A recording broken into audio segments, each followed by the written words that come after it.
हिंदी में यूपीएससी की तैयारी से संबंधित प्रोग्राम्स को देखने के लिए सब्सक्राइब करें study IQIAS Hindi. Hello students, Ayodhya विवाद और उसके फैसले को भारत के लोकतांत्रिक और न्यायिक इतिहास का एक बड़ा टर्निंग पॉइंट माना जाता है। वास्तव में अयोध्या पर फैसला देते हुए उच्चतम न्यायालय ने हिंदू पक्ष को वह जमीन दे दी जहां पर राम मंदिर बन चुका है तथा मुस्लिम पक्ष के लिए आदेश दिया कि उन्हें 5 एकड़ की जमीन दी जाए जिससे वे मस्जिद का निर्माण कर सके। अयोध्या में ही उन्हें 5 एकड़ की जमीन अलॉट भी कर दी गई, लेकिन अभी तक वहां मस्जिद का कोई भी प्रारूप बन नहीं पाया है। एक RTI से यह खुलासा हुआ है कि मस्जिद के प्लान को खारिज कर दिया गया है अयोध्या की अथॉरिटी के द्वारा। अब सवाल यह है कि क्या सुप्रीम कोर्ट के आदेश को ठेंगा दिखाया जा रहा है या फिर यह केवल एक टेक्निकल NOC का मामला है, या फिर ऐसा भी हो सकता है कि यह एक सोसाइटी के अंदरूनी तनाव का संकेत हो। और सबसे अहम, इसमें भारत के गवर्नेंस और रूल ऑफ लॉ पर क्या असर पड़ेगा इन विभिन्न दृष्टिकोणों से, और हुआ क्या है एक्चुअली, उन सारी चीज़ों को जानते हुए आज के इस वीडियो में हम इस पर एक डिटेल चर्चा करेंगे। तो प्रारंभ करते हैं अपना वीडियो। प्रारंभ करने से पहले हमेशा की तरह मैं आपको अपना टेलीग्राम चैनल बताता हूं, UPSC मेंटोर पंकज सर। इस टेलीग्राम चैनल को आप ज्वाइन कर लीजिए। यहां पर आपको मेरे सारे वीडियोस के लिंक मिल जाएंगे, और साथ ही साथ UPSC से रिलेटेड अगर आपके मन में कोई डाउट है या क्वेरी है तो आप यहां पर मुझसे बात कर सकते हैं। शुरू करते हैं।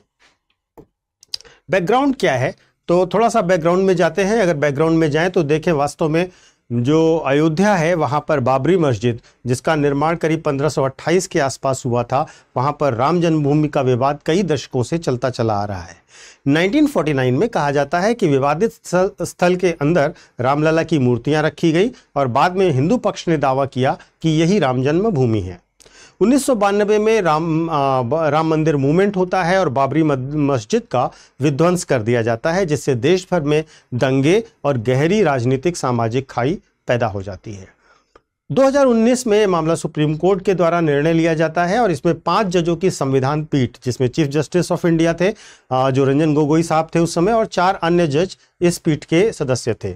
इस 5 जजेस की संविधान पीठ ने निर्णय लिया कि पूरी विवादित जमीन, जो कि 2.77 एकड़ है, वो हिंदू पक्ष यानी कि राम मंदिर ट्रस्ट को दे दी जाए। मुस्लिम पक्ष यानी कि सुन्नी वक्फ बोर्ड को अयोध्या में ही 5 एकड़ की वैकल्पिक भूमि प्रदान कर दी जाए। महत्व यह था इस फैसले का कि इस फैसले ने यह एस्टैब्लिश किया कि यह मामला भूमि विवाद का केवल ना रह जाए, इस मामले को सामाजिक ताने बाने और लोकतंत्र के ढांचे के हिसाब से सही ढंग से सेटल किया जाए। इससे 2 संकेत निकले कि जो इस तरह के विवाद होते हैं जहां पर धार्मिक पहलू और सामाजिक पहलू इन्वॉल्व होता है, वहां पर न्यायपालिका बहुत ही सेंसिटिवली डील करती है, और संवेदनशील धार्मिक मुद्दों को हम ये समझ सकते हैं कि इन कानूनी और प्रशासनिक प्रक्रिया के द्वारा ही बेहतर ढंग से सुलझाया जा सकता है। इसीलिए 2019 के इस निर्णय को आज भी UPSC में संविधान, धर्मनिरपेक्षता, न्यायपालिका की भूमिका और सामाजिक सामंजस्य जैसे विषयों में एक महत्वपूर्ण केस स्टडी के तौर पर देखा जाता है। लेकिन हुआ जो है वह थोड़ा सा अनप्लीजेंट है। वास्तव में एक RTI दाखिल की गई, उस RTI में कहा गया कि मस्जिद की योजना को खारिज कर दिया गया है। वास्तव में RTI एक्ट 2005 के अंतर्गत जानकारी मांगी गई थी, जहां से अयोध्या प्राधिकरण ने यह जवाब दिया कि मंदिर ट्रस्ट ने नक्शा जमा कराया है और 4 लाख रुपए की फीस भी जमा कर दी है, लेकिन अयोध्या विकास प्राधिकरण ने इस योजना को खारिज कर दिया है। खारिज करते हुए अयोध्या विकास प्राधिकरण ने जो कारण बताए हैं वो बहुत महत्वपूर्ण है। उन्होंने कहा कि अग्निशमन विभाग यानी कि फायर ब्रिगेड वाला जो डिपार्टमेंट है, उसने NOC नहीं दी है, लोक निर्माण विभाग से अनुमति नहीं प्राप्त की गई है, और प्रदूषण नियंत्रण बोर्ड से भी अनुमति अभी तक नहीं मिली है। इसमें एक तकनीकी समस्या यह है कि नियम है कि किसी भी बड़े ढांचे के पास जाने वाला जो पहुंच का मार्ग होना चाहिए, जो अप्रोच रोड होनी चाहिए, वो कम से कम 12 मीटर चौड़ी होनी चाहिए। जिस जगह ये जमीन मिली है वहां पर सड़क इतनी चौड़ी नहीं है। इस प्रकार इसको पॉज कर दिया गया है, रोक दिया गया है और एक तरह से खारिज कर दिया गया है। यह बताता है कि न्यायालय का आदेश और जमीनी क्रियान्वयन में अक्सर कितना बड़ा अंतर देखने को मिलता रहा है। वास्तव में भारत में यह आम समस्या है कि आदेश हो जाता है तो उसका क्रियान्वयन नहीं होता, और ये दोनों आपस में मिसमैच होते रहते हैं। इसका कारण है विभागों के बीच में आपसी तालमेल की कमी, नियम और जमीनी वास्तविकताओं में विरोधाभास का होना, और राजनीतिक दबाव के साथ साथ संवेदनशीलता। अगर हम यूपीएससी के एंगल से देखें तो यहां पर पॉलिसी पैरालिसिस का एंगल दिखाई देता है बहुत क्लियर, लैक ऑफ अकाउंटेबिलिटी का मामला दिखाई देता है और कोऑर्डिनेशन फेल्योर का मामला भी दिखाई देता है। इसे हम इंप्लीमेंटेशन गैप का एक बहुत बेहतरीन एग्जाम्पल केस स्टडी भी मान सकते हैं।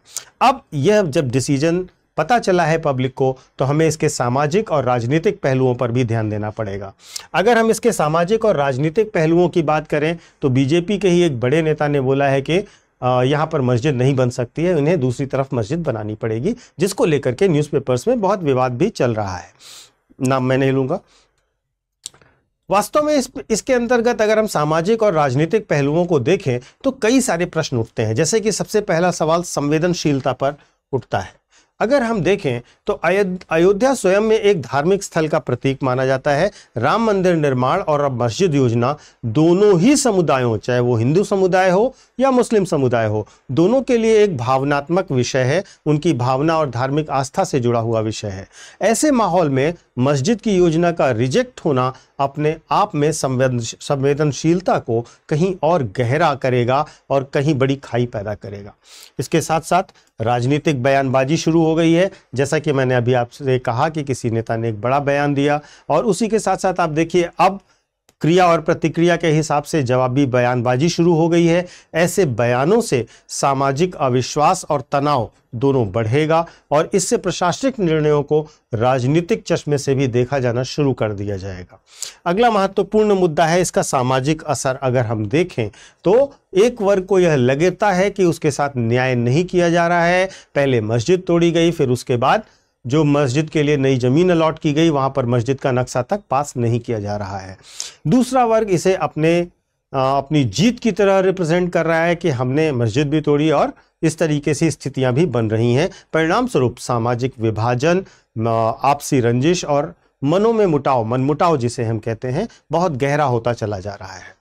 यूपीएससी के दृष्टिकोण से देखें तो पेपर 1 में कम्युनलिज्म और सेकुलरिज्म का मुद्दा इससे जुड़ता है। एथिक्स और गवर्नेंस में प्रशासनिक निष्पक्षता का जो मुद्दा है वह भी इससे सीधा सीधा जुड़ता है और एथिकल न्यूट्रलिटी की जो बात होती है पेपर 4 एथिक्स में, वह भी इससे बहुत सीधी सीधी जुड़ती है।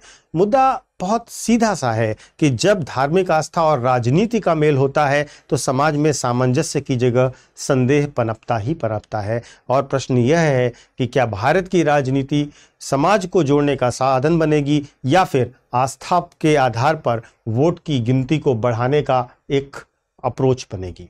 तो देखिए ये जो पूरा मुद्दा था, ये पूरा जो मुद्दा हुआ है, इसमें वास्तव में अयोध्या की मस्जिद योजना का खारिज होना सिर्फ एक प्रशासनिक फाइल का रिजेक्ट होना नहीं है। यह हमारे लोकतंत्र पर एक गहरी खाई को बनाने का प्रयास भी है, जहां कानून किताबों में तो मजबूत है लेकिन ज़मीन पर आकर कहीं ना कहीं कमज़ोर होता हुआ दिखाई देता है। क्योंकि आप जानते हैं लॉ का एक बहुत बेसिक सा नियम है कि न्याय होना ही नहीं चाहिए, न्याय हुआ है ऐसा दिखना भी चाहिए।